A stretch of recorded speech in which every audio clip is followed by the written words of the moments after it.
Hello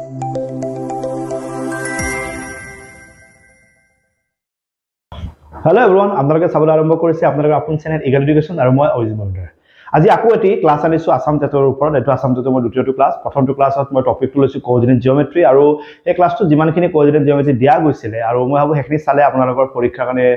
enough হৈ যাব। তো আজি আৰু এটা টপিক আনিছো, হেটো আসাম টেটৰ টপিকতে থাকিব আৰু এই টপিকটোৰ নাম হৈছে সেট থিওৰি, যাক আমি সংহতি বুলি কওঁ। তো সংহতি বা সেট থিওৰিৰ ওপৰত যদি প্ৰশ্ন আহে তো কেনেকুৱা প্ৰশ্ন আহিব পাৰে, তাৰ কনসেপ্টত কি বস্তু আছে, কি সৰু হুৰা কথা জানিব লাগে সবিশেষ জনাম। আৰু মই ভাবো এটা ক্লাছতে আপোনালোকে যথেষ্টখিনি টপিক বুজি পাব। তাৰ পিছত গোটেইবোৰ টপিক মিক্স কৰি আপোনালোকক মই প্ৰেক্টিছ কৰাৰ ব্যৱস্থা কৰিম। কৰি আজি আৰম্ভ কৰিছো সেট থিওৰি সম্পূৰ্ণ ডিটেইলছ আপোনালোকে চাওক, একদম শেষলৈকে ক্লাছটো চাব। যথেষ্টখিনি কন্টেন্ট পাব আৰু পিডিএফটো যদি লাগে আপোনালোকে কমেন্ট কৰি জনাব, পিডিএফটো দিয়াৰ ব্যৱস্থা কৰি আছো। হ'ব তেন্তে আৰম্ভ কৰিছো। তো আজি আমাৰ আসাম টেটৰ টপিকটোৰ নাম হৈছে সংহতি, যাক আমি সেটছ বুলি কওঁ। তো এই সেটছৰ টপিকটোত একদম বেসিক কথাখিনি মই আপোনালোকক জনাব বিচাৰিছো, ঠিক আছে? এখন টপ 20 টেষ্ট সিৰিজ আপোনালোকে যিকোনো পৰীক্ষাৰ কাৰণে যদি প্ৰিপাৰেচন কৰি আছে, ইয়াত 20খন টেষ্ট সিৰিজ আছে। গোটেই ক্লাছ 10 ষ্টেণ্ডাৰ্ডৰ টপিকবোৰ ইয়াত ইনক্লুড আছে। গোটেই টপিকখিনি ইনক্লুড কৰি 20খন টেষ্ট সিৰিজ দিয়া হৈছে। সেই টেষ্ট সিৰিজ কেইখন যদি আপুনি প্ৰেক্টিছ কৰে মোৰ সম্ভৱ আপুনি যথেষ্টখিনি কামত আহিব। তো আপুনি এবাৰ ট্ৰাই কৰি চাব পাৰে। নাম টপ 20 টেষ্ট সিৰিজ। প্ৰথমতে একদম সিম্পল কথা দুটামান কৈ লওঁ, তাৰপিছত মই মেইন কন্টেন্টত যাম যে সেট বা সংহতি একচুৱেলি হয় কি। সংহতি বুলি কোৱাৰ লগে লগে এইটো এটা গ্ৰুপ হয়, এনেকুৱা এটা গ্ৰুপ যিটো গ্ৰুপক আমি যিকোনো এটা প্ৰশ্ন যদি উত্তৰ দিব যাওঁ, সেই উত্তৰটো যদি প্ৰত্যেকগৰাকী ব্যক্তিৰ কাৰণে সেই উত্তৰটো যদি একে হয়, সেই গ্ৰুপটো আমি এটা সংহতি বুলি কওঁ। আমি যদি আপোনাক সুধো যে আপোনাৰ ক্লাছৰ বা আমাৰ ক্লাছৰ আটাইতকৈ স্মাৰ্ট ষ্টুডেণ্ট তিনিজনৰ নাম লিখিবলৈ, এই যে স্মাৰ্ট শব্দটো মই ইউজ কৰিলো বা ইন্টেলিজেন্ট শব্দটো মই ইউজ কৰিলো বা বেষ্ট ষ্টুডেণ্ট বা বেষ্ট শব্দটো মই ইউজ কৰিলো, সেইবোৰ একচুৱেলি এটা ডেফিনেশ্যন কোনো ক্ৰিয়েট নকৰে। মানে যদি সংহতি বা এনেকুৱা এটা উত্তৰ হ'ব লাগিলে প্ৰতিটো বস্তু এটা ৱেল ডিফাইন হ'ব লাগিব। That mean A set is a well defined collection of object, well defined collection of object। মানে এনেকুৱা প্ৰশ্ন যিটো প্ৰশ্ন আপোনাৰ মুখত যি উত্তৰ ওলাইছে, মোৰ মুখত যি উত্তৰ ওলাইছে, প্ৰত্যেকগৰাকীৰ মুখত যদি একেটাই উত্তৰ ওলাইছে, সেই উত্তৰটোৰ গ্ৰুপক আমি এটা কি বুলি কওঁ, সংহতি বা সেটছ বুলি কওঁ। সহজ সৰল ভাষাত যদি মই কওঁ পাঁচতকৈ সৰু স্বাভাৱিক সংখ্যা এটাৰ নাম কি, তেতিয়া আপুনি নিশ্চয় আপোনাৰ মুখেৰে কি ওলাব 1 2 3 4। ময়ো কম 1 2 3 4। যিমান গৰাকী ছাত্ৰ ছাত্ৰী চাই আছে সবে ক'ব 1 2 3 4। সেই 1 2 3 4 টো এটুকুৰা এনেকুৱা আনসাৰ যিটো এটা ৱেল ডেফিনেশ্যন আছে, আৰু সেই 1 2 3 4 যিটো গ্ৰুপ, সেই গ্ৰুপটো কি বুলি কোৱা হয়, সংহতি। হল। তো কিছুমান এনেকুৱা নাম থাকিব যিখিনি আমি ক'লো না বেষ্ট ষ্টুডেণ্ট, যদি বিচাৰে সবৰে কাৰণে নামটো বেলেগ হ'ব পাৰে। কোনোবাই মাৰ্কছৰ হিচাপত বেষ্ট বুলি কৈছে, কোনোবাই ডিসিপ্লিনৰ ক্ষেত্ৰত বেষ্ট বুলি কৈছে। কিন্তু সেনেকুৱা শব্দ ব্যৱহাৰ কৰিলে সেই যিটো উত্তৰ, সেই যিটো এনসাৰ, সেই এনসাৰটো আমি সংহতি বুলি নকওঁ। তো সংহতি হ'ব লাগিলে এটা ৱেল ডিফাইন্ড কালেকশ্যন হ'ব লাগিব, তেতিয়া তাক আমি সংহতি বুলি কওঁ। ওকে। তো ফৰ এক্সাম্পল আমি যদি কওঁ দা natural number less than 10, তেতিয়া সকলোৱে কি ক'ব, একৰ পৰা একেবাৰে কিহলৈকে ক'ব, 9 লৈকে। এটা আছে 10তকৈ সৰু স্বাভাৱিক সংখ্যা, আৰু এই উত্তৰটোক আমি কি বুলি কওঁ, এটা সংহতিৰ উত্তৰ বুলি কওঁ। এতিয়া সংহতিৰ উত্তৰটো লিখিলো 1 পৰা 9, দেখাত আমি জাস্ট নৰমালি নাম্বাৰ লিখিছো, কিন্তু আমি নাম্বাৰ কাটা সংহতিৰ উত্তৰ আমি কেনেকৈ গম পাম। তো তাৰ কাৰণে সংহতি কেনেকৈ লিখে তাৰ কাৰণে আমাৰ হাতত দুটা ৰাস্তা আছে, আৰু সেই ৰাস্তা দুটাক আমি জেনেৰেলি কি বুলি কওঁ, ৰিপ্ৰেজেন্টেশন অফ সেটছ বুলি কওঁ। হল। আমিতো গমে পাইছে যে এইটো উত্তৰ সংহতিৰ উত্তৰ হ'ব পাৰে, এনেকুৱা উত্তৰ সবৰে কাৰণে যিটো উত্তৰ একে হ'ব সেইটো এটা সংহতিৰ উত্তৰ।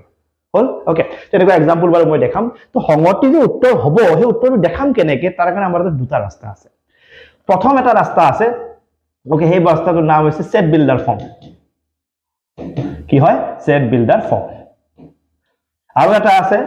ওকে, সেইটো হৈছে ৰস্টাৰ ফৰ্ম। ৰস্টাৰ ফৰ্ম আৰু সেট বিল্ডাৰ ফৰ্মৰ পাৰ্থক্যটো কেনেকৈ চাব।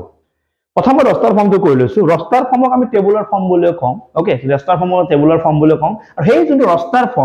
ফৰ্মত কেনেকৈ লিখে, 10তকৈ সৰু স্বাভাৱিক সংখ্যা সকলোৰে কাৰণে 1 পৰা 9, সবৰে কাৰণে 1 পৰা 9, সেইটোক আমি এটা সিম্বলত লিখিব লাগিব, এটা ডিজাইনত লিখিব লাগিব, যাতে ডিজাইনটো চাই আমি অনুমান কৰিব পাৰো এইটো সংহতিত লিখিছে। এইটো সংহতিত লিখিছে বুলি কেনেকৈ কয়, প্ৰথমতে তুমি এটা ক্যাপিটেল লেটাৰ ইউজ কৰিবা, A to Z যিকোনো এটা। সাপোজ মই এটা A ইউজ কৰিছো, মানে এই A টোৱে সংহতিটোৰ নাম মিনিং কৰিব। তাৰ পিছত সমান চিন দিছো, লিখিছো। তাৰ পিছত আমি সেকেন্ড ব্ৰেকেটটো ইউজ কৰিছো। সদায় সংহতিত আমি এই ব্ৰেকেটটো ইউজ কৰিম, বাকি ব্ৰেকেট আমি ইউজ নকৰো। তাৰ পিছত তোমাৰ প্ৰশ্নটো তুমি শুনিছা যে 10তকৈ সৰু স্বাভাৱিক সংখ্যা, তো এই ব্ৰেকেটটোৰ ভিতৰত সেই যিকেইটা তোমাৰ উত্তৰ হ'ব 10তকৈ সৰু স্বাভাৱিক সংখ্যা, সেই উত্তৰকেইটা তুমি এনেকৈ কমা দি লিখিবা। গোটেইকেইটা উত্তৰ লিখা হৈ গ'ল তাৰপিছত তুমি ব্ৰেকেটটো ক্লোজ কৰিবা আৰু এই যোনটো ষ্টাইল এই যোনটো ডিজাইন সেই ডিজাইনটো সংগতিৰ ষ্টাইল বুলি কোৱা হয় বা সংগতিত লিখা বুলি কোৱা হয় মনত থাকিব ওকে তো যিকোনো যেতিয়া বাক্য এটাৰ আপুনি সংগতিৰ উত্তৰ দিব বা উত্তৰটো সংগতিৰ লগত মিলিব তেতিয়া আপুনি এনেকা ষ্টাইলত লিখিব পাৰে এই ডিজাইনটো কি বুলি কয় ৰস্টাৰ ফৰ্ম য'ত ব্ৰেকেট এণ্ড কমা আৰু এটা কেপিটেল লেটাৰ দি তাক আমি নাম দিব লগা হয় আৰু এটা আপুনি ল'ব পাৰে আপুনি কৈছে যে ইভেন প্ৰাইম নম্বৰ যুগ্ম মৌলিক সংখ্যাটো লিখা তো আপুনি জানে যে ইভেন প্ৰাইম নম্বৰ বা যুগ্ম মৌলিক সংখ্যা আমি যাকে সুধো সবে 2 বুলি ক'ব সবে 2 বুলি ক'ব দ্যাট মিন্স সবৰে যদি আনসাৰটো একে হৈছে কিন্তু সংগতি বুলি ক'ব পাৰো তো তাক লিখিম কেনেকে আপুনি কেপিটেল লেটাৰ এটা দিয়ক সমান চিহ্ন এডাল দিয়ক ব্ৰেকেটটো আৰম্ভ কৰক কৰিলে ব্ৰেকেটটো আৰম্ভ কৰাৰ উত্তৰটো কি সবৰে মতে যুগ্ম মৌলিক সংখ্যা কি হয় 2 এটাই লিখিছো হ'ব পাৰে কেতিয়াবা এটা আনসাৰ হ'ব পাৰে ব্ৰেকেটটো ক্লোজ কৰিছো তো এইটো সংগতিৰ ডিজাইন বুজি পাইছে তো এই ব্ৰেকেট আৰু কমা দিয়া এই যোনটো ষ্টাইল এই ষ্টাইলটোৰ নাম আছে ৰস্টাৰ ফৰ্ম এতিয়া এই ডিজাইনটোক আমি আৰু এটা বেলেগ ডিজাইনত লিখিব পাৰো আৰু সেই ডিজাইনটোৰ নাম হৈছে সেট বিল্ডাৰ ফৰ্ম হেতু কেনেকৈ জানে ৰস্টাৰ ফৰ্মত লিখিলে আপুনি একুৰেট এনসাৰটো লিখি দিব লাগিব 1, 2, হল কিন্তু ইয়াতে কি একুৰেট এনসাৰটো লিখিব নালাগে এনসাৰটো এটা লেটাৰেদি আপুনি বুজাই দিব লাগে মানে ইয়াক লিখা ষ্টাইলটো হৈছে এটা ক্যাপিটেল লেটাৰ আপুনি নাম দিলে সমান চিন দিলে ব্ৰেকেট দিলে ইয়ালৈকে একে তাৰপিছত আপোনাৰ প্ৰশ্নটো আছিল কি 10তকৈ সৰু স্বাভাৱিক সংখ্যা তো 10তকৈ সৰু স্বাভাৱিক সংখ্যাটা লিখি দিব নালাগে আপুনি গোটেই কেইটা স্বাভাৱিক সংখ্যাক এটা নাম দিয়ক সাপোজ নামটো আপুনি x দিছে হল x মানে 1 x মানে 2 x মানে 3 x মানে 9 গোটেই কেইটা x এ বুজাই আছে হল এটা আপুনি কব লাগে যে x এ ইহঁতক বুজাই আছে তাৰ কাৰণে আপুনি এটা সিম্বল ইউজ কৰিব এই সিম্বলডাল এনেকৈ দিব পাৰে নতুবা এনেকৈ দিব পাৰে আৰু এই সিম্বলডালৰ নাম হৈছে such that যাক অসমীয়াত আমি কওঁ যাতে এটো সিম্বল নতুবা এটো সিম্বলৰ নাম কি such that যাক আমি যাতে বুলি কওঁ যাতে এটো হয় যাতে হেতু হয় ওকে তো x এ গুটি কেইটা বুজাইছে x মানে 1 x মানে 2 x মানে 9 এটা কব লাগে x এ কাক বুজাই আছে আপুনি কব লাগে x is a natural number less than 10 এটা আপনি লগে লগে বুঝি পাইছে ও x মানে 1 হ'ব পাৰে ও x মানে 2 হ'ব পাৰে x মানে 9 হ'ব পাৰে আৰু x এ যেটো 10 কৈ সৰু স্বাভাৱিক সংখ্যা বুজাই আছে x মানে যিকোনো হ'ব পাৰে ইয়াত এনসারটো লিখি দিব না লাগে x এ গাত পাতি লৈছে যে মই 1 মই 2 মই 9 মই 7 it's called set builder form এটো কি আছিল যুগ্ম মৌলিক সংখ্যা that means even prime number ইয়াকো যদি সেট বিল্ডাৰ ফৰ্মত লিখিব লাগে আপুনি নাম এটা দিলে সাপোজ b ব্ৰেকেট স্টাৰ্ট কৰিলে ইয়াক 2 বুলি লিখিব না লাগে আপুনি এটা লেটাৰ লিখক সাপোজ x সাপোজ y যি লিখে বা স্মল লেটাৰ লিখিব তাৰপিছত আপুনি সিম্বল দিব such that এটো সিম্বল দিব পাৰে এটো সিম্বল দিব পাৰে এটা আপুনি কওক যে x এ কি বুজাই আছে x is a even prime number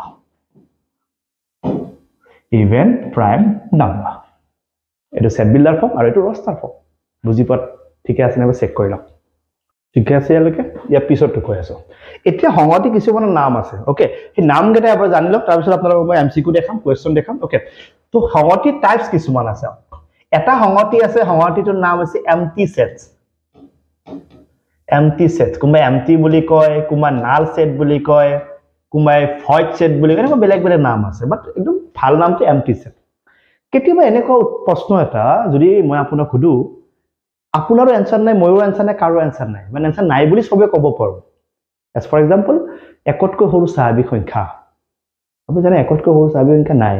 সবে কৈছে নাই দ্যাট মিন্স এটো সংগতি হ'ব পাৰে তো ইয়াক বুজাবৰ কাৰণে চাও মই এ লিখিলো একতকৈ সৰু ব্ৰেকেট স্টাৰ্ট কৰিছো একতকৈ সৰু স্বাভাৱিক সংখ্যাটো নাই মোৰ আছে নেকি কি লিখিম মই লিখিব লগা নাই কেৱল ব্ৰেকেটটো মই এনেকৈ থৈ দিলো এই খালি ব্ৰেকেটটো দিলো ইয়াৰ নাম হৈছে এম্পটি সেটস যাৰ কোনো ধৰণৰ উত্তৰ নাথাকে হল আৰু এই খালি ব্ৰেকেটটো বুজাবৰ কাৰণে আমাৰ আৰু এটা সিম্বল আছে এই সিম্বলটো এনেকুৱা এই সিম্বলৰ নাম হৈছে phi phi মনত থাকিব এটো কি বুলি কয় phi বুলি কয় ওকে আৰু সদায় মনত ৰাখিব আমি অকমান আগত যে এই বস্তু লিখিছো 1, 2 এই 1, 2 এইবোৰ কি বুলি কয় জানে এইবোৰ এলিমেন্ট বুলি কয় কি বুলি কয় এলিমেন্ট তাক অসমীয়াত মৌল বুলি কয় হল ইয়াত মৌল আছে 9টা ইয়াত মৌল আছে এটা এইবোৰ মৌল বুলি কয় মনত থাকিব এলিমেন্ট এটো এম্পটি সেট কোনো ধৰণৰ এলিমেন্ট নাথাকে হি খালি ব্ৰেকেট থাকিব নতুবা এটো সিম্বল আৰু মনত ৰাখিবা এনেকৈ লিখিবা যে ব্ৰেকেট আৰু এটো দুটা একেলগে নিদিয়ে হেতু ভুল নকৰিবা তে কেতিয়া অপচন দিয়ে যে তলৰ কোনটো এম্পটি সেট বুজায় হেনেকুৱা দিলে এটো বেলেগ বস্তু এটো বেলেগ এটো মানে অকল খালি এটো মানে খালি নহয় ব্ৰেকেটৰ ভিতৰত কোনোবা আছে হেনেকুৱা মিনিং কৰি গুটি এনেকৈ নহয় অকল খালি নতুবা অকলি দুটা মিক্স নকৰিব ঠিক আছে ওকে এতিয়া চাওক ইয়াৰ পিছত আৰু এটা সেট আছে যেটো সেটৰ নাম হৈছে একচুয়ালি বেলেগ বেলেগ নাম আছে সিংলেটন সেট বুলি কয় সিংলেটন সেটস একচুয়ালি একক সংহতি টাইপ মিনিং কৰে একক এটো ৰিক্ত সংহতি খালি সিংলেটন সেট মানে অকমন আগত যে আপুনি কলে ইভেন প্ৰাইম নম্বৰৰ সংহতি তবে কি লিখিছিলে নাম দিছিলে ইভেন প্ৰাইম নম্বৰ কি লিখিছিল 2 দ্যাট মিন্স কি आंसर কিমানটা মাত্ৰ এটাই आंसर যাৰ এটাই आंसर থাকে এটাই এলিমেন্ট থাকে এটাই মৌল থাকে এনেক সংহতিবোৰ একক সংহতি বুলি কয় যাক আমি সিংলেটন সেটস বুলি কওঁ ক্লিয়াৰ আছে okay 3 number finite and infinite set finite and infinite set finite মানে হৈছে অসীম যা গণিব পাৰি infinite মানে হৈছে অসীম যা গণিব নোৱাৰি এনেকুৱা কেতিয়াবা সংহতি যেটো সংহতি আপুনি গণিব পাৰিব একৰ পৰা আৰম্ভ হৈ হৈ গৈ আছে এখত শেষ হৈ গল মানে গণিব পাৰিছো হল তো যিবোৰ সংহতি আমি এনেকুৱা কিবা এটা নাম দি পেলাই ধৰ লিখিছো 1,2,33,99 বস কিবা এটা প্ৰশ্ন আৰু এখতকৈ সৰু সাগৰ ইনকা কিবা এটা প্ৰশ্ন উত্তৰ লিখতে আমি এনেকুৱা এটা জায়গা শেষ হৈছে এক কাউন্ট কৰিব পাৰিম ইটস কল্ড ফাইনাইট সেট যাক আমি অসীম সংহতি বুলি কওঁ কেতিয়াবা এনেকুৱা হয় ন আপুনি ধৰা এনেকুৱা যুগ্ম সংখ্যা লিখি আছে 2,4,6,8, আপুনি শেষ কৰিব পৰা নাই ইয়াক কি বুলি কয় ইনফাইনাইট সেট যাক আমি অসীম সংহতি বুলি কওঁ মনত আছে না সব প্ৰথম এম্পটি সেট বুজি পালে সিংলেটন সেট বুজি পালে ফাইনাইট বুজি পালে ইনফাইনাইট বুজি পালে ক্লিয়ার ওকে আৰু কিবা কিবি আছে যিখিনি আমাক বৰ্তমান সব নালাগে কাৰণ আমি ক্লাস 10 স্ট্যান্ডার্ড যেটো বুজাইছে তো এই তিনটা আপুনি জানি থক কিবা লাগিলে মই নিজে এটা সাবসেট আহিব হেতু মই বুজাই আছো এই তিনটা আগতে আপুনি ধুনিয়াকে বুজিলা এম্পটি সিংলেটন ফাইনাইট ইনফাইনাইট ঠিক আছে এই চাৰিটা আপুনি বুজি পাইছে আৰু কিবা সৰু সৰু আহিলে মই আপোনালোকক জনাই আছো ক্লিয়াৰ এবাৰ আছে অপাৰেশনাল সেট এতিয়া দুটা সেট আমি লগ লগাব পাৰো মানে ইয়াত এটা আনসাৰ দুটা আনসাৰ আমি লগ লগাব পাৰো হল দুটা আনসাৰৰ মাজত আমি কমন বিচাৰিব পাৰো প্ৰথম আনসাৰত থকা আৰু সেকেন্ড আনসাৰত নথকা মাইনাসৰ দৰে ডিফাৰেন্স উলাব পাৰো তো সেইখিনি এটা কি বুলি কয় সংহতিৰ অপাৰেশন বুলি অপাৰেশন মানে সিম্বল মিনিং কৰে আমাৰ যেনেকৈ plus minus into their operation হয় তো এই প্ৰথমটো অপাৰেশনৰ নাম হৈছে ইউনিয়ন অফ সেট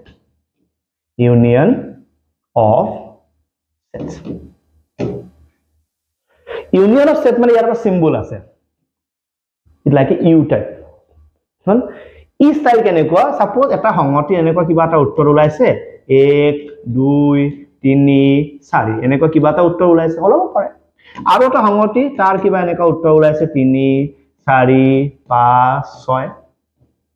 হব পাৰে ওলাব পাৰে কিবা এনেকুৱা কিবা প্ৰশ্ন আছে যাব পাছত কৰো স্বাভাৱিক সংখ্যা এনেকুৱা কিবা প্ৰশ্ন আছে দুইতকে ডাঙৰ হাততকে সৰু কিবা স্বাভাৱিক সংখ্যা এনেকুৱা কিবা প্ৰশ্ন আছে তো এৰ উত্তৰ কটা এনেকুৱা বিৰ উত্তৰ কটা এনেকুৱা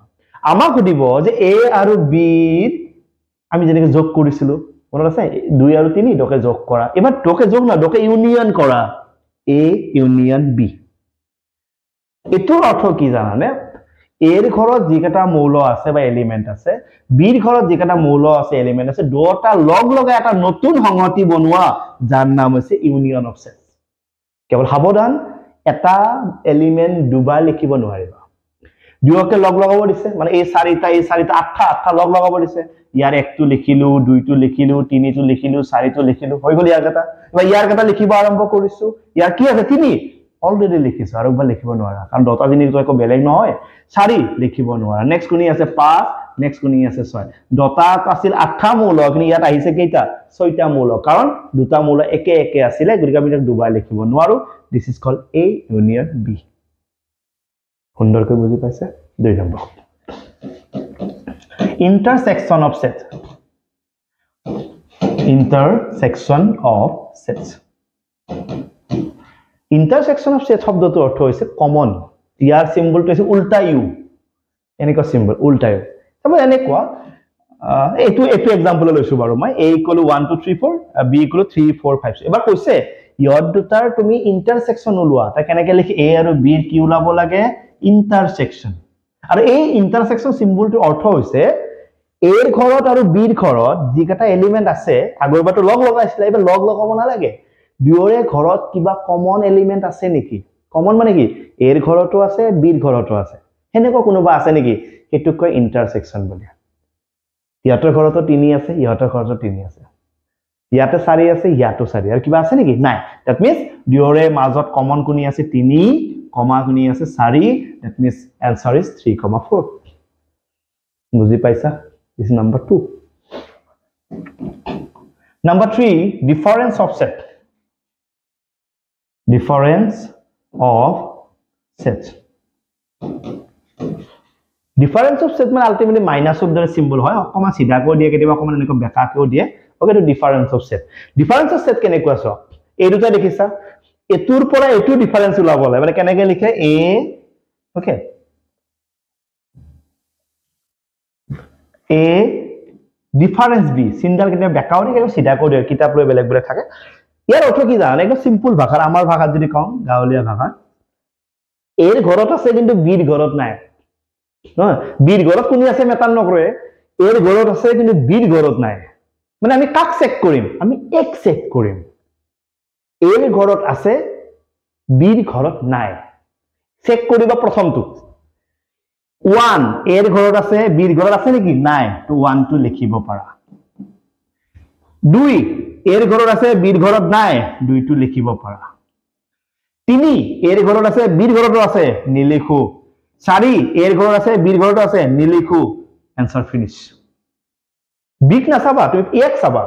ইয়াৰ ঘৰত এনেকুৱা কোন আছে যেটো বিৰ ঘৰত নাই বিক থাকা কথা মাইনাস কৰি দিব দিছে কথাটো এনেকুৱা এৰ ঘৰৰ পৰা বিৰ ঘৰৰ মানুহ যদি কোনোবা ইহঁতৰ ঘৰত আছে মাইনাস কৰি দিয়া আমি 3 এৰ 4 মাইনাস কৰি দিছো কাৰণ 3 আছে ইহঁতৰ ঘৰত আছে আমাক নালাগে আমি ইহঁত দুটা লৈছো যদি আমাক b - a হুদে তেতিয়া কি হয় বিক চাম আমি বিৰ ঘৰৰ পৰা 1 মাইনাস কৰিম বিৰ ঘৰত 3 আছে এৰ ঘৰত আছে তাক মাইনাস কৰি দিয়া 4 আছে এৰ ঘৰত আছে মাইনাস কৰি দিয়া 5 আছে এৰ ঘৰত নাই 6 আছে এৰ ঘৰত নাই তো অকল কি লিখিম 5, 6 this is called b minus a এই তিনটা বুজি পাইছ না সব এই তিনটা বুজি পালে বহুতখিনি আপোনাৰ সিলেবাস কভাৰ হৈ যাব আৰু মোৰ বিশ্বাস আপোনাৰ আসাম টেটৰ পৰীক্ষাত যদি সেটছৰ কোৱেশ্চন হদে সবতকৈ বেছি মোৰ সম্ভৱ এই দুখন স্লাইড দেখা পাই আছে আপুনি এইখনৰে বেছি কথা সুধিব ক্লিয়াৰ তো বুজি পৰা সুবিধা হোৱা নাই আৰু এটা আছে কমপ্লিমেন্টাৰী বলে তো নিজে নিজে কোৱেশ্চন আহি যাব তাকলে এক্সট্ৰাকে আপুনি মাথা মাৰিব নালাগে এই তিনটা যদি বুজি পাইছে আপুনি যথেষ্টখিনি আগবাঢ়ি আছে সেটছৰ কাৰণে চেক কৰি লওক এবাৰ ওকে ইয়াৰ পিছত আমি কথা পাতি আছো তো অপাৰেশন সেট হৈছে ইয়াত আৰু এটা বস্তু আপোনালোক কৈ দিও মই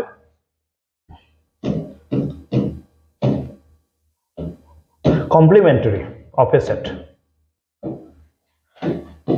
এটো কি হয় আমাৰ কিছুমান সেটৰ এটা মেইন সেট থাকিব ওকে মানে এটা এনেকৈ সংগতি যাক আমি ইউনিভাৰ্সাল বুলি কওঁ ইউনিভাৰ্সাল মানে এনেকুৱা টাইপ চাবা দে ইউনিভাৰ্সাল মি যোৱা ইয়াৰ ভিতৰত ধৰা 1 2 এনেকৈ গৈ 10 লৈকে আছে ইয়াৰ পিছত আমি সৰু সৰু কেটামান সেট বনাইছো 1 2 3 4 থকা এনেকুৱা বনাইছো এটা b 3 4 8 9 এনেকুৱা মানে কি এই সেট গটা আলটিমেটলি ইয়াৰ ভিতৰৰ পৰা আহিছে ইয়াৰ এলিমেন্ট গটা ইয়াৰ ঘৰত আছে ইয়াৰ এলিমেন্ট গটা ইয়াৰ ঘৰত আছে এই যেটো মেইন সেট যেটো সেটে ইয়াৰ দুটা লিড কৰি আছে এই সেটটো নাম আছে ইউনিভাৰ্সাল সেট তো কেনেবানে সৰু সৰু তিনটা সেট দেখিছা তিনটা ইয়াৰ ঘৰত আছে দিস ইজ কল্ড ইউনিভাৰ্সাল সেট ইয়াতে এটা বস্তু ওলাব দে ইটস কমপ্লিমেন্টাৰী সেট ইয়াক কেনেকৈ লিখে জানা মানে এনেকুৱা এটা সিম্বল দে a এনেকুৱা এটা সিম্বল দে a কমপ্লিমেন্ট এনেকৈ দিয়ে কেতিয়াবা a ড্যাশ এনেকৈ দিয়ে কেতিয়াবা ইয়াৰ অৰ্থ কি জানে a কমপ্লিমেন্ট মিন্স এৰ ঘৰত থকা এলিমেন্ট কেটা আমাক নালাগে বাকি কেটা লিখা ইয়াৰ পৰা মানে a কমপ্লিমেন্ট যত এক বাদ দিয়া বাকি কেটা মোৰ পৰা লিখা মোৰ পৰা মিন্স ইউনিভাৰ্সালৰ তো a কমপ্লিমেন্ট a কি আছে 1 2 3 4 ইয়াৰ পৰা 1 2 3 4 মই বাদ দিও কি থাকিব 5 6 7 8 9 and 10 this is called a complement similarly যদি b complement ওলাব দিয়ে যে b বাদ দিয়া কোৰ পৰা ইয়াৰ পৰা b কোনি আছে 1 2 3 বাদ দিলো 4 ক বাদ দিলো 5 6 7 8 ক বাদ দিলো 9 ক বাদ দিলো 10 this is called b complement অসুবিধা হোৱা নাই ঠিক আছে so this is called complementary of a set or complement বুলি কয় right ইয়াৰ কোৱেশ্চন দিছে সক এটা c দিয়া আছে c কি দিয়া আছে a b c d d দিয়া আছে c আৰু d আমাৰ ওলাব দিছে কি c union d well c ৰ ঘৰত যিবোৰ এলিমেন্ট আছে b ৰ ঘৰত যিবোৰ এলিমেন্ট আছে দুটা এলিমেন্ট লগ লগাই দিয়া c ৰ ঘৰত কি আছে a b C, D. C ৰ ঘৰত হৈ গল D ৰ ঘৰত কোনি আছে C অলৰেডি লিখিছো D অলৰেডি লিখি তুমি আনসাৰ ফিনিশ বুজি পাইছা ন এইবাৰ ওলাব লাগে C ইন্টাৰসেকশন D মানে কৈছে C আৰু D ৰ মাজত কমন কি আছে এই C টো D ৰ ঘৰত আছে এই D টো D ৰ ঘৰত আছে তুমি answer is C, D next কোনি আছে C - D এটোৰ অৰ্থ কি C ত আছে D ত নাই তো 6 চেক কৰা C ৰ ঘৰত A আছে ইয়াত নাই তো A লিখা C ৰ ঘৰত B আছে ইয়াত নাই তো B লিখা হৈ গল তুমি আনসার ফিনিশ বাকি C আৰু D তো আছে লিখিব নোৱাৰা হৈ গল তো এই তিনটা ওলাব দিছিলে বুজি পাইছা নে কোৱা ওকে এটো সোৱা P ইন্টাৰসেকশন Q ইউনিয়ন R প্ৰথমতে এটো বস্তু ওলাৱাছ এটো বস্তু কি Q ইউনিয়ন R Q আৰু R ক ইউনিয়ন কৰিব লাগে লগ লগাব লাগে Q ৰ ঘৰত কি আছে 2 4 6 8 R ৰ ঘৰত কি আছে 3 তাৰছত কি আছে 4 লিখিছো 5 6 লিখিছো দ্যাট মিন্স এটো হৈছে এটো আনসার বল এটো কাৰ আনসাৰ Q ইউনিয়ন R আমাৰ প্ৰশ্নটো কি এই যদি Q ইউনিয়ন R ৰ আনসাৰটো পালা আৰু এই যদি P আছে P মানে এটো ইয়ৰ দুটাৰ কি লাগে ইন্টাৰসেকশন মানে P ইন্টাৰসেকশন কাৰ Q union R Q union R মানে এটো হয় P মানে এটো হয় মানে এটো আৰু এটোৰ মাজত কমন লাগে ইন্টারসেকশন মানে কমন তো কি আছে ইয়াতে 2 আছে ইয়াতে 2 আছে ইয়াতে 3 আছে ইয়াতে 3 আছে ইয়াতে 4 আছে ইয়াতে 4 আছে that means answer is 2, 3, 4 this is the result এটা আপোনাক অকমান ভাবক সেটস টপিকটো কিবা টান নেকি মছনা 15 মাৰ্কছৰ কাৰণে গুটিকেটা টপিক 15 দিনত চেক কৰি দিব পাৰি উইথ প্ৰেক্টিস কেৱল অলপ সিস্টেমত কৰিব লাগিব ৰেগুলাৰ বেসত কৰিব লাগিব তো বুজি পাৰ অসুবিধা হোৱা নাই ঠিক আছে সদি আছে নিয়াকে বুজি পাইছে নেক্সট কোৱেশ্চনটো দিও represent a given set in roster form মই অসমত এড কৰা না সেটস থিওৰি যেটো এডভান্স মেথছৰ টপিক হয় বা 11 ত থাকু ইয়াৰ তুমি নিবিচাৰিবা যে অসমত দিয়ক কিন্তু এজনে কয় এইটো এনেকুৱা টপিক অসমত মই বিচাৰিব নালাগে বা নিবিচাৰিবা ই জেনাৰেল মেথছৰ কন্টেন্ট হয় ই এডভান্স মেথছৰ কন্টেন্ট আৰু এডভান্স মেথছৰ কন্টেন্ট এটা ইংলিশত পঢ়িলে বেছি বেটাৰ কাৰণ ৰস্টাৰ ফৰ্মত তুমি অসমত লিখিব যোৱা মই ভাবো ইমান বেটাৰ মনত নাথাকিব roster form is perfect right roster form মানে যোৱা কমা দি পেলাই লিখিব লাগে মেইন এনসাৰটো x এটা ইন্টিজাৰ মিন্স প্লাস হ'ব পাৰে মাইনাস হ'ব পাৰে 0 হ'ব পাৰে কেনেকৈ ইন্টিজাৰ -3 কৈ ডাঙৰ বা -3 হ'ব পাৰে সো এটা নাম্বাৰ লাইন ইয়াত 0 থাকে -1 -2 -3 এটো 1 2 ইনকে গৈ গৈ এটো 7 মানে নহয় -3 কৈ ডাঙৰ মানে কি এইফালে কিন্তু ইকুৱেল সিম্বল আছে -2 হ'ব পাৰে ওকে 7 কৈ সৰু এইফালে কিন্তু 7 হ'ব নোৱাৰে কাৰণ তলত ইকুৱেল সিম্বল নাই বুজি পাইছা নে x ৰ ভ্যালুটো কি হয় -3 হ'ব পাৰে -3 কৈ ডাঙৰ হ'ব পাৰে মানে -3 হ'ব পাৰে -3 কৈ ডাঙৰ -2 -1 0 1 2 3 4 5 6 7 কৈ সৰু 7 হ'ব নোৱাৰে কাৰণ 7 তলত ইকুৱেল সিম্বল নাই এটো আমাৰ আনসাৰ ক্লিয়াৰ বুজি পাইছা এটো এটা নিজে কৰিব লাগিব পাৰিবা এনসাৰটো কবা কিমান ওলাই প্ৰথমে A ইউনিয়ন B ওলাই লবা B ইউনিয়ন C ওলাই লবা দুটা ওলাব পাৰিবা A আৰু B কমন লৈছে আৰু B লকে লগ লগাব দিছে এই দুটা যে এনসাৰ পাবা এনসাৰ দুটা কমন টু বিচাৰি দিবা ট্ৰাই কৰাচোন কিয় নোৱাৰিবা লগলগে নোৱাৰো বুলি নাভাবিবাচোন ট্ৰাই কৰা কিয় নোৱাৰিবা এটো ওলাব কোনে নাজানে A আৰু B কমন ওলাব কোনে নাজানে B আৰু C ইউনিয়ন ওলাব কোনোবা নাজানা নেকি যদি জানা এই দুটাৰ কমন আৰু ওলাব পাৰিবা ওকে তো এটো নিজে কৰিব লাগিব দে ওকে এটা চাইটো অপচন আছে কৈছে x এটা ৰিয়েল নাম্বাৰ হয় x স্কয়াৰ = 9 আৰু twice x = 4 so x square = 9 মানে 9 ক আমি এনেকৈ লিখিব পাৰো 3 স্কয়াৰ তো x = 3 এনেকৈ হ'ব পাৰে বা 9 ক আমি এনেকৈ লিখিব পাৰো -3 স্কয়াৰ -3 স্কয়াৰ হয় তো x = -3 হ'ব পাৰে মানে x = 3 হ'ব পাৰে x = -3 হ'ব পাৰে ঠিক আছে ওকে আৰু এটোৰ মতে twice x = 4 এটোৰ মতে x = কি 2 টো ইফালে গলে ডিভাইড x = কি 2 হল তো ইয়াতে এনেকা হৈ আছে একবাৰ x টো 3 আৰু -3 মিনিং কৰি আছে আৰু একবাৰ x টো 2 মিনিং কৰি আছে ঠিক আছে তো আমাৰ বডি আছে এই যোনটো সেটস এই সেটস টো কি সেটস মিনিং কৰি আছে এই সেটস টো কি সেটস মিনিং কৰি আছে বুজি পাইছা সেটস টো কি সেটস মিনিং কৰি আছে সদায় মনত ৰাখিবা ইয়াতে এই যোনটো x এ যেটো কথা বুজাইছে সেই কথাটো ইয়াতে আৰু ইয়াতে মিলি পেলাই হ'ব লাগিব এটোৰ ফালৰ পৰা x ৰ ভ্যালু দুটা বেলেগ ইয়াৰ ফালৰ পৰা x ৰ ভ্যালু দুটা বেলেগ কিন্তু ইয়াতে এটাই x মিনিং কৰি আছে কি মই এটা x মই এনেকুৱা হ'ব দে মই এটা x মই স্কয়াৰ কৰিলে মই 9 হম মোক 2 ৰ লগত পূৰণ কৰিলে মই 4 হম এনেকুৱা কিবা নাম্বাৰ আছে নেকি মানে চ এটো বেলেগকে ভাবিলে তুমি দুটা বেলেগ নাম্বাৰ পাইছা এটো বেলেগকে ভাবিলে তুমি এটা বেলেগ নাম্বাৰ পাইছা কিন্তু কনসেপ্ট এটো নহয় কনসেপ্টটো হৈছে কি এনেকুৱা এটা x লাগে যেটো x স্কয়াৰ কৰিলে 9 হয় যেটো x ৰ লগত 2 পূৰণ কৰিলে 4 হয় এনেকুৱা কিবা এটা নাম্বাৰ আছে নেকি নাই বুজি পাইছানে এই ডটা x কিবা বেলেগ নেকি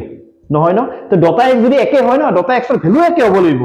হেতু x স্কয়াৰ কৰিলে 9 হ'ব লাগিব হেতু x ৰ লগত 2 পূৰণ কৰিলে 4 হ'ব লাগিব এনেকুৱা কিবা নাম্বাৰ আছে নেকি যাক স্কয়াৰ কৰিলে 9 2 ৰ লগত পূৰণ কৰিলে 4 নাই that's why তুমি নাভাবিবা 3 - 3 2 8 তিনটা आंसर নহয় x এটাই ভ্যালু তিনটা হ'ব নোৱাৰে এটা তুমি কেনেকৈ লিখিবা এটো বেলেগ x মিনিং কৰিছে এটো বেলেগ x মিনিং কৰি ইয়াৰ মতে এটাই x আমি জানো এটা যদি x লিখি x এ গুটেকেটা ভ্যালু মিনিং কৰিব হল যদি দুটা এনেকুৱা কমন কোনো x নাই যদি স্কয়াৰ কৰিলে 9 আৰু x ৰ লগত 2 পূৰণ কৰিলে 4 তো এনেকুৱা কোনো x যদি নাই empty set is the result এটো বহুতে বুজি নাপায় বহুতে কি ভাবে তুমিও চাগে ভাবি আছা স্যার आंसरটো দেখো আমি এনেকৈ লিখিব পাৰো এনেকৈ লিখিলে তুমি জি ডে সবৰে आंसर ওলাব জি ডে সবৰে आंसर ওলাব x মানে x এটা এনেকুৱা বস্তু যেটো ৰিয়েল নাম্বাৰ হয় না এটা এনেকুৱা বস্তু যাক স্কয়াৰ কৰিলে 9 তুমি মোৰ বাক্যটো বুজি পাইছ ন যাক স্কয়াৰ কৰিলে 9 যাৰ লগত 2 পূৰণ কৰিলে 4 যাৰ লগত মানে এনেকুৱা নাই স্কয়াৰ কৰিলে 9 বেলেগ নাম্বাৰ আছে 2 লগত পূৰণ কৰিলে 4 বেলেগ নাম্বাৰ আছে মানে হিয়তে x ক ৰিপ্ৰেজেন্ট কৰা নাই x এটা লেটাৰ হয় ইন দা ওয়াৰ্ড ফলো ইয়াত কি লেটাৰ আছে f আছে কমা o আছে কমা l আছে আৰু l তো আমি দুইবাৰ এটা বস্তু আমি দুইবাৰ কেটো নিলিখো আচ্ছা আকৌ o আছে নিলিখো আৰু কি আছে w ইয়াত কি লেটাৰ মানে ফলো ওয়াৰ্ডটো হবৰ কাৰণে f o l আৰু w হলে হল বাস ওকে আৰু ইয়াতে এটা লেটাৰ আছে কি আছে w o l f ইয়াত কি আছে w আছে o আছে l আছে আৰু f আছে ইয়াতো f ইয়াতো f ইয়াতো o ইয়াতো o ইয়াতো l ইয়াতো l ইয়াতো w জাগা বেলেগ বেলেগ হ'ব পাৰে একো প্ৰবলেম নাই ইয়াতৰ ঘৰত w ইয়াতৰ ঘৰত w কোড আগত লিখিছা পিছত লিখিছা মিনিং নকৰে ওকে যদি এনেকুৱা কেতিয়াবা হয় যে দুয়োটাৰ এলিমেন্ট গটা একদম সেম জাগাখিনি বদলি লিখিব পাৰে but same element same numbers of element তেতিয়া দুয়োটা সংহতিক ইকুৱেল সংহতি বুলি কোৱা হয় মনত থাকিব ইকুৱেল সেটস এই বস্তু লিখি থৈ দিয়া যদি দুটা সংহতিৰ সমান এলিমেন্ট থাকে সমান মৌল থাকে বা পুৰা একে মৌল থাকে পুৰা একে হ'ব লাগিব তেতিয়া হিয়ত দুটা কি বুলি কয় ইকুৱেল সেটস বুলি কয় এটো সংহতিৰ নাম আছিল a এটো সংহতিৰ নাম আছিল b that means a equal to b option b is the correct answer ঠিক আছে which of the following is well defined set মানে অকমান আগত কৰো ন যেটো সংহতি বুজাবো আপুনি সব a set of intelligent student কি বস্তু intelligent student কেনে আমি কেতিয়াবা কোনো বাই বিৰাট ইন্টেলিজেন্ট হয় আমি কম কিন্তু according to set theory meaningless intelligent কেনে intelligent কি হিচাপত intelligent চুলি দীঘল হলে intelligent নেকি বেসিকলি চশমা পিন্ধিলে intelligent নেকি এনেকৈ থাকে ন বাই বিৰাট জানা intelligent এটা উত্তৰ দিছে বা intelligent এটা উত্তৰ দিলে তুমি intelligent বুলি কৈ দিয়া কিন্তু according to mathematics তোমাক যে intelligent বুলি মই কৈছো it's a meaningless word according to mathematics according to set theory বুলিতো সেট হবই নোৱাৰে ইন্টেলিজেন্ট স্টুডেন্ট বিচাৰিব পাৰিবা নেকি মই যদি তোমাক কম তো তোমাৰ স্কুলত থকা ইন্টেলিজেন্ট স্টুডেন্টৰ নাম কোৱা কেনেকৈ কবা কেনেকৈ তুমি ডিফাইন কৰিবা ইন্টেলিজেন্ট কি থাকিলে intelligent okay the set of vowel in the english alphabet okay এই বাক্যটো ভাল লাগিছে vowels তো সবৰ কাৰণে একে সবে যি ভাৱেল তুমি যি ভাৱেল ইউজ কৰিবা মই একে ভাৱেল ইউজ কৰিছো সবৰে অল স্কুলে একে ভাৱেল ইউজ কৰি আছে it's well defined the set of beautiful painting ঠিকে আছে beautiful painting কি beautiful painting কেনেকুৱা আৰু বিউটি মেলে নেকি কিবা আছে নেকি যে একটা কালাৰ ইউজ কৰিলে বিউটিফুল হ'ব সিনাৰি আঁকিলে বিউটিফুল হ'ব সবৰে চইচ বেলেগ তোমাৰ সিনাৰি আকৌ পেইন্টিংটো ভাল লাগিব পাৰে কাৰোবাৰ কিবা বেলেগ পেইন্টিং এটা ভাল লাগিব পাৰে বিউটিফুল পেইন্টিং বুলি এনেকুৱা কিবা ডেফিনেশন আছে নেকি ক'ব পাৰো পেইন্টিংটো beautiful but according to set theory ই এনে জাস্ট কৈছে ইমপ্ৰেস কৰিবৰ কাৰণে কৈছে বা এনেকৈ তাৰ কাৰণে ভাল লাগিছে তাৰ ভাল লগা পেইন্টিংটো তোমাৰ ভাল নালাগিব পাৰে মোৰ ভাল নালাগিব পাৰে চইচ হয় নিজৰ গতি হেতু meaningless according to mathematics according to set theory the set of good cricketer কি বস্তু হেতু ক্রিকেটার বা ঠিক আছে জনে ক্রিকেট খেলা ক্রিকেটার গুড ক্রিকেটার কেনেকুৱা কোনোবা মহেন্দ্ৰ সিং ধোনিক ভাল পায় ভাল খেলে কোনোবা শচীন তেণ্ডুলক ভাল পায় ভাল খেলে সবৰে চইচ বেলেগ কোনোবা ৰান ৰেটত টপাৰ হয় কোনোবা টোটাল ৰানত টপাৰ হয় কোনোবা নাম্বাৰ অফ সেঞ্চুৰীত টপাৰ হয় কোনোবা বলিং ভাল কৰে সবৰে চইচ বেলেগ বেলেগ ডিপেন্ড কৰে কিহৰ ওপৰত good cricketer meaningless according to mathematics and set theory বাৰ কৈছে একৰ্ডিং টু সেট থিওৰি তুমি ভাবিবা কি গুড ক্ৰিকেটাৰটো কি বেয়া বস্তু বেয়া নহয় বাট সেট থিওৰি মতে ইয়াৰ ডেফিনেশ্যন নাই হল ৱেল ডেফিনেশ্যন কোনটো আছে option B is the correct answer এই বি দিয়া আছে এটো ওলাব লাগে নিজে ওলাবা মই আবু ক'ব লগা নাই আৰু এটা কথা মন কেতিয়াবা এনেকা হ'ব পাৰে দুয়োৰে কমন নাই নাথাকিলে এনেকা পেকেট ইউজ কৰিবা মানে এমটি হ'ব পাৰে দেই কমপ্লিমেন্টাৰী সেট অফ এ এৰ কমপ্লিমেন্ট উলাই দিব পাৰিবা এটো হৈছে ইউনিভাৰ্সাল সেট এটো এ এৰ কমপ্লিমেন্ট উলাই পেলাই তুমি আনসাৰটো সিলেক্ট কৰিবা মৰম পাৰিবা এৰ কমপ্লিমেন্ট অকমান আগত মই বুজাইছো কেনেকৈ উলাই is the point set theory clear আছে সবৰে ক্লিয়াৰ আছে যেতে প্ৰেক্টিস কৰিম তেতে সেট থিওৰি প্ৰশ্ন আহিলে তোমালোকে কৰিব পাৰিবা মই কোৱেশ্চন দিম হ'ব গতিকে কেনেকুৱা লাগিছে জনাবা আৰু নেক্সট কি টপিক আহিব ভাবি থাকা বা তোমাৰ ডিমান্ড মতে কোৱা কিটো টপিক সোনকালে দিলে ভাল হ'ব হেতু তুমি দিবৰ চেষ্টা কৰিবা ওকে সো চাই থাকিব আপোনালোক আপোন channel Eagle Education thank you so much love you and take care bye bye thank you so mass